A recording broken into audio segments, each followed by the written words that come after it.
gave it to you, so you have it. All right, so this is for Squirrel Tribe Life, and we saw something interesting, obviously, yesterday, and that was the coming home and seeing fire truck and an ambulance.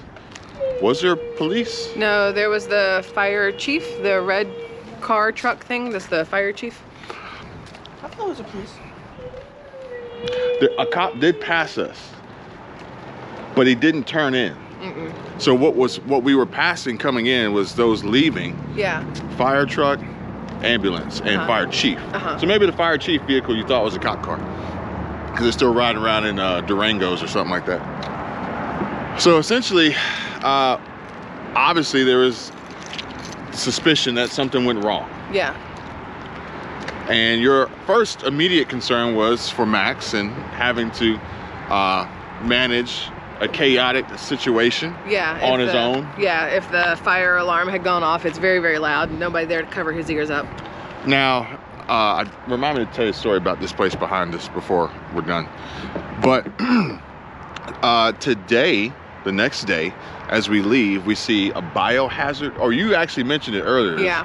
Biohazard. Yeah. And I was like, I didn't know what you were talking about. Yeah. It was a regular truck, like a Dodge or something, pulling a trailer, and the trailer had that biohazard sign that you see on medical things and medical Resident waste Evil and stuff like that. Yeah, Resident Evil. And I couldn't understand exactly what it was, and so I saw it on my way back home, and I told him about it, and on our way out, saw it again, and I realized it says on there that it's there for cleanup after. Don't say the S word. I'm not. Whatever. Where it's basically any aspect that ends up with end of. Unalived, whatever, and certain ways it could happen, they're there to clean up. So I looked it up, and was this the same logo? Yeah, that's it. Okay, so I looked it up, and forgive me because the GoPro does not like to focus on certain things.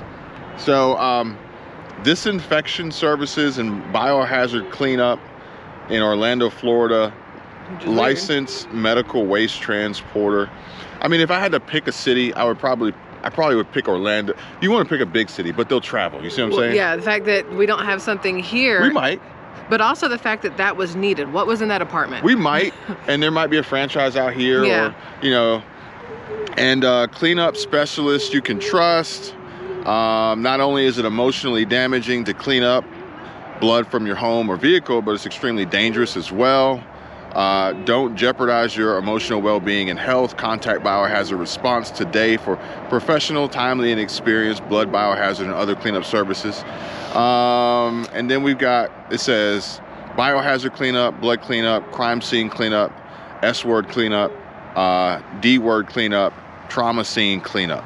So, again, what I'm saying is that lets you know that whatever happened there was bloody.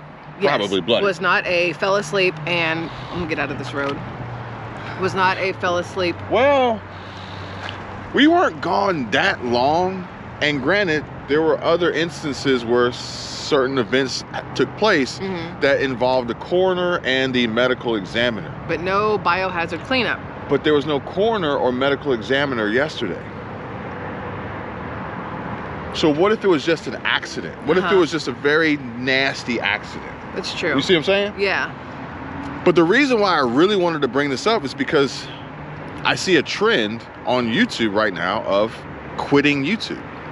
And actually at the same time, I was having a conversation with Chris about quitting YouTube and quitting real estate because of the challenges that people may face, essentially with the main one being burnt out.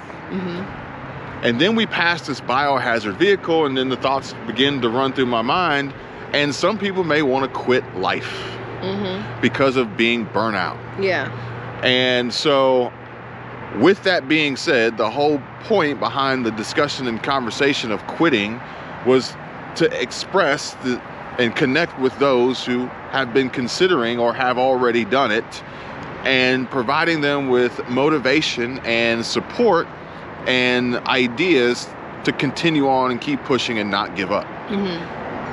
However, with the whole life situation, once you decide to quit, there's no turning back from that. Yeah. But before that happens, let's try to offer that motivation and support and help and conversation so that you don't think about that as an option. Yeah. Although it is an option, and there are some hospitals that are offering it.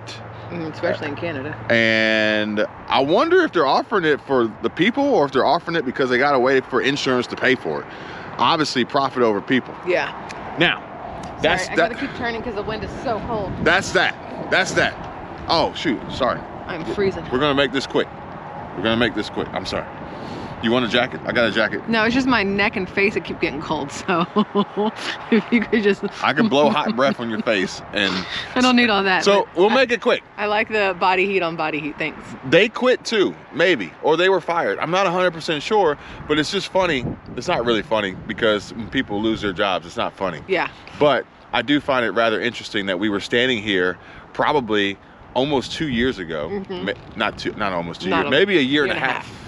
Maybe a year and a half ago, and we were standing here and we were talking about how this place was going to go out of business while it was still open. And it wasn't out of business. It was still open, but we knew it.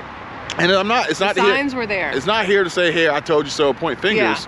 But it was just a reminder of how, you know, defunct this place is. They got a pod back there. They're about to move stuff out of here, and here we are.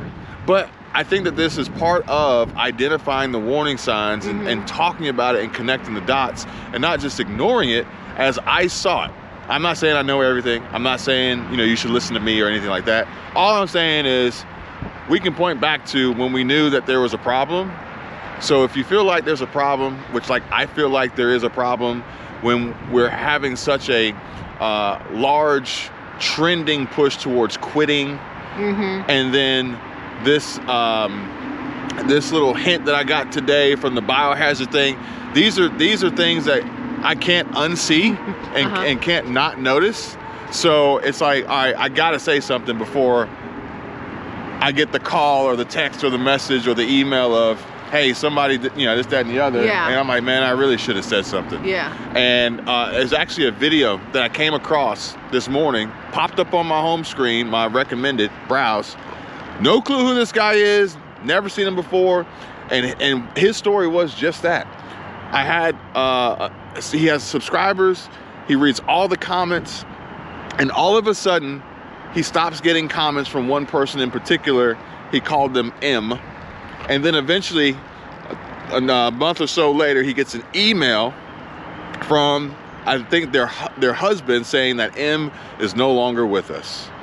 And not to say that it was anything nefarious. I think that he was pointing to the arm ticket situation and sudden heart attack. But at the end of the day, you know, it's like you kind of know. So when I hear these things, when I see these things with these hints and these triggers, like all these black birds over here, the alarm that keeps going off? Black birds, the alarm that was going off, like these are like, don't ignore it. Don't ignore it. Don't run towards it, but let's talk about it. You said the thing with the arm ticket. Did you hear about the assistant coach for the Golden State Warriors who had a heart attack mid-30s and died during their team dinner at some nice restaurant? I did randomly. But you remember in the NBA you had to have certain, just last week. So why is it so long? Or did they get a new one? It's possible or does it take that long for? It's possible because you keep hearing about it of younger people, healthy people, whatever people, and the reigning factor amongst a lot of them, unfortunately, is that they all did the one thing. And if you think about the NBA, I mean, even LeBron James's son went into cardiac arrest at 18. But in the NBA, you had to have these things in order to play. In college, you had to have these things in order to play. And so LeBron seems like the type of guy that would make his kids get it. He did. So, regardless of the NBA, I think he seems like the type of guy to make his kids get it. Long story short, don't quit. Don't give up. Stay positive. Keep your head up. If you need somebody to talk to, drop a comment. We're here. Okay. Bye. Bye.